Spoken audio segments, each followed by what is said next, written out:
salve, salve minha cara aluna, tudo bem com você? Espero que sim.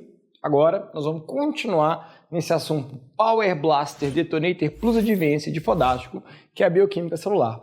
Nós vamos hoje, turma, nessa nossa aula, discutir talvez uma das substâncias mais importantes, mais preciosas e mais legais que existem dentro desse tópico, que são as proteínas. Gente, caraca, velho, proteína é tudo de bom. Por que proteína é tudo de bom? Que, gente, vai por mim. Se tem uma coisa que essa substância faz, é coisas. Uai, como assim, professor? Gente, é impressionante como as proteínas, são capazes de desempenhar uma quantidade absurda de funções. E nós vamos ver essas diversas funções das proteínas. Mas antes da gente entrar lá, eu queria comentar com vocês a composição das proteínas. Justamente por isso, nesse primeiro momento, a definição que eu estou dando para vocês de proteínas é essa aqui, ó. Polímeros de aminoácidos. O que são os aminoácidos? Os aminoácidos, turma, são as substâncias que formam as proteínas. Então eu pego essa estrutura que eu representei genericamente aqui no quadro para vocês e junto várias dessas substâncias para formar justamente o quê? Para formar as minhas proteínas. E depois nós vamos ver quais são as funções que as proteínas podem desempenhar. Mas antes, eu quero tratar com vocês justamente dos aminoácidos. Gente, os aminoácidos são as verdadeiras peças de Lego que formam os seres vivos.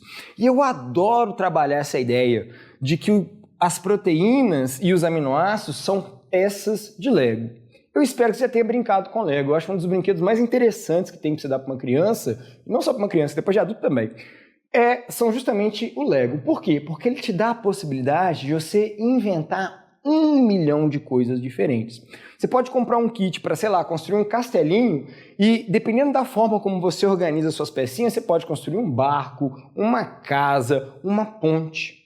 A liberdade de criação que o Lego te dá é muito massa.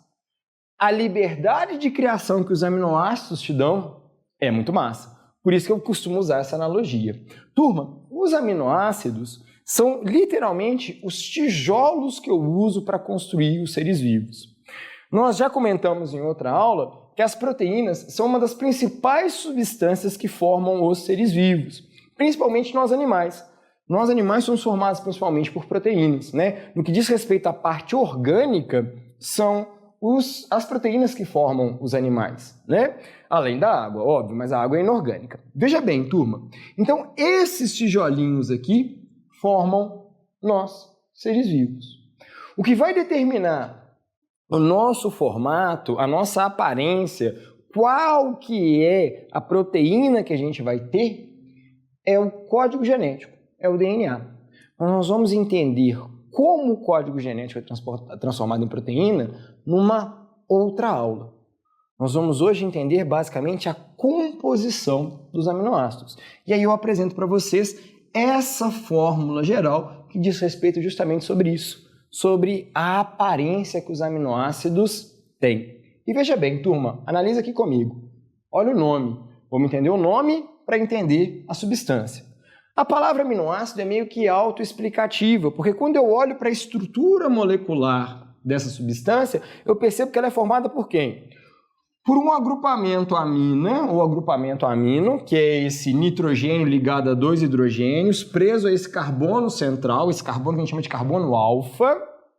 Ele também está ligado a esse carbono, esse outro agrupamento que está aqui em verde, que é um agrupamento ácido carboxílico, por isso o nome aminoácido, todos eles ligados a esse carbono central. Olha aí de novo o carbono, a substância orgânica presente. Além disso, desse carbono, o carbono ele forma 4 ligações. Esse carbono também faz uma ligação com um átomo de hidrogênio e esse carbono também faz uma ligação com um radical, que está representado aqui pela letra R. A gente precisa de entender, turma, quem é esse tal de radical. Gente, não existe elemento químico representado única e exclusivamente só pela letra R. Essa expressão radical diz respeito há várias substâncias diferentes que podem ocupar aqui. Eu posso pensar em várias ligações diferentes, em vários elementos diferentes para ocupar o lugar desse radical. Mas a gente já sabe, inclusive, quais são os principais componentes, as principais substâncias que podem ocupar esse radical aqui, que são os que vão formar os nossos aminoácidos. Presta atenção na informação que eu vou apresentar aqui para vocês, turma. Ao total, a gente observa uma quantidade igual a 20 tipos diferentes de aminoácidos. Então, eu usei a analogia para falar para vocês que aminoácidos são peças de Lego. Pensem, turma, que nesse meu jogo de Lego que eu estou usando, esses meus aminoácidos, eu só tenho apenas 20 tipos de peças. É como se eu fosse restrito, turma, àqueles bloquinhos. Eu posso pensar, não seria errado dizer, que é como se fossem 20 cores específicas de aminoácidos. Não é que os aminoácidos necessariamente, turma, tenham o formato da molécula deles sempre igual. Por quê? Porque eu posso ter alguns radicais que são muito curtinhos e posso ter outros radicais que são enormes, como os BCAAs, que são um exemplo de aminoácidos, são os aminoácidos de cadeia ramificada. Por que o termo cadeia ramificada? Porque esse radical deles aqui é enorme, é bem grande, é formado por vários átomos de carbono diferentes. Mas o fato é o seguinte, eu tenho apenas 20 tipos de aminoácidos. Então olha que massa, gente, olha que interessante. Quando eu estou dizendo das proteínas que formam o meu corpo, exemplos de proteínas, anticorpos, queratina, hemoglobina, essas diferentes proteínas, todas elas se organizam ao redor desses 20 tipos. Não estou querendo dizer, no entanto, turma, que quando eu vou construir uma proteína, eu sou obrigado a apenas usar 20 aminoácidos. Eu estou dizendo que existem 20 variedades de aminoácidos. Agora, a quantidade desses aminoácidos e quais serão eles vai depender de qual proteína o meu organismo vai precisar de sintetizar. Aliás, falando em sintetizar, na hora que eu vou classificar os meus aminoácidos, eu posso dividir os meus aminoácidos, turma, de duas formas. Eu posso separar eles num grupo que a gente vai chamar de aminoácidos essenciais e posso chamar outros aminoácidos de aminoácidos naturais. Qual que é a diferença entre aminoácidos essenciais e aminoácidos naturais? Está aqui no quadro. Os essenciais, turma, eu não sou capaz de produzir.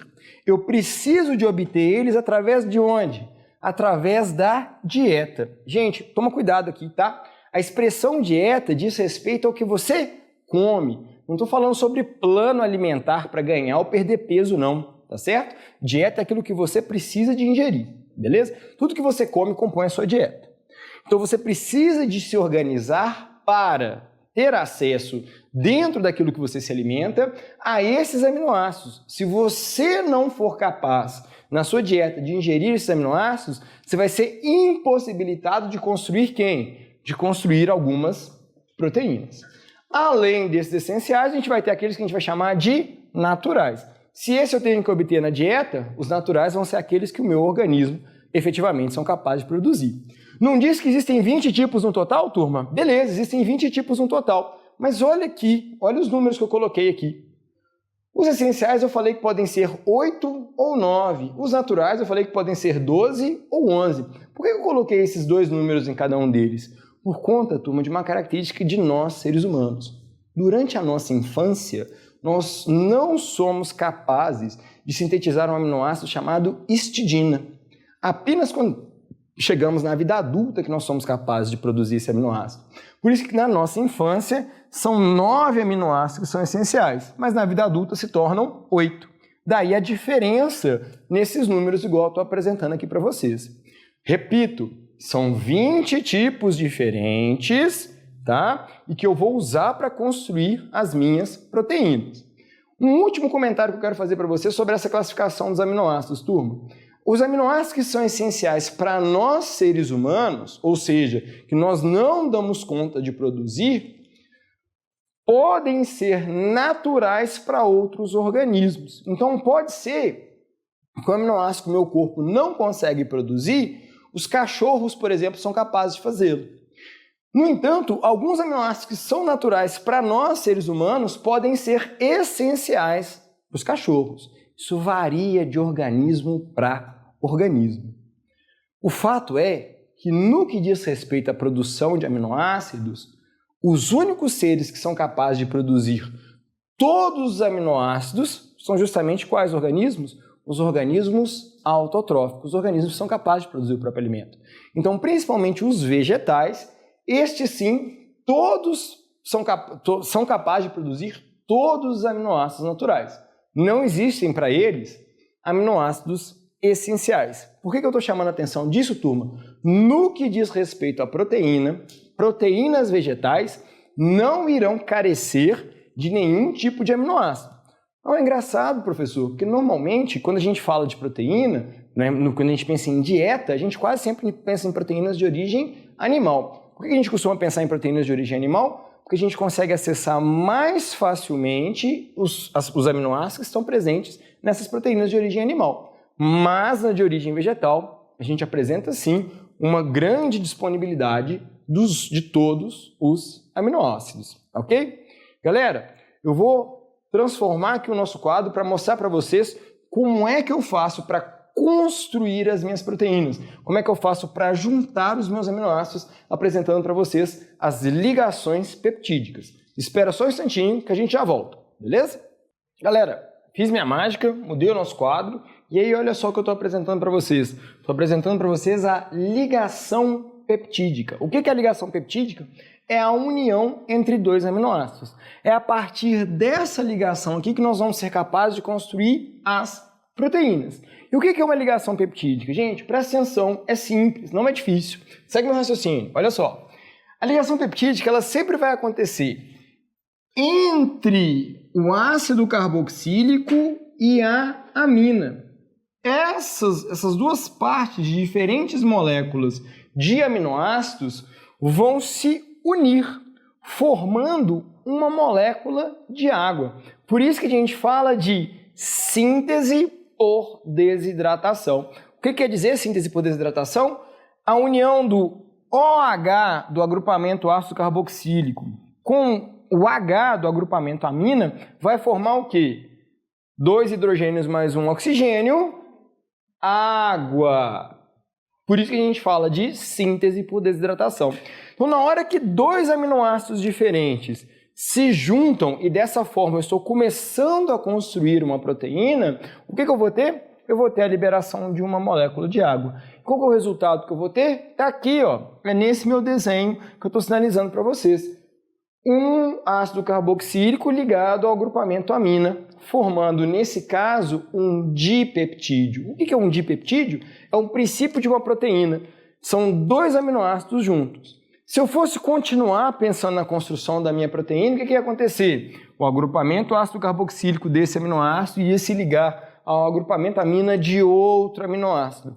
E assim sucessivas vezes. Dessa forma, eu ia começar a construir as minhas proteínas. O que eu preciso em termos de aminoácido para ter uma proteína? Gente, por via de regra, a gente costuma dizer que a partir de 60 a 80 aminoácidos unidos por meio da ligação peptídica, eu tenho uma proteína. Mas não quer dizer que todas as minhas proteínas têm apenas 60 ou 80 aminoácidos. Eu terei proteínas enormes, com 400, 500, 600 aminoácidos. Percebam, então, que sempre quando eu for juntar dois aminoácidos, nós vamos sempre realizar esse processo de ligação peptídica e eu vou ter a liberação da molécula de água.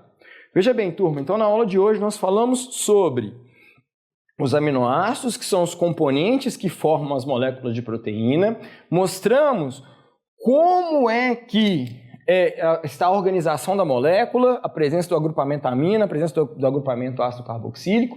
Vimos também como é que se dá a ligação entre diferentes aminoácidos e a gente já sabe agora que os aminoácidos são classificados em dois grupos. Os essenciais, que a gente precisa de ingerir na nossa dieta, e os naturais, que a gente naturalmente é capaz de produzir. Beleza? Fiquem bem, tudo de bom para vocês, bons estudos e até a nossa próxima aula. Falou!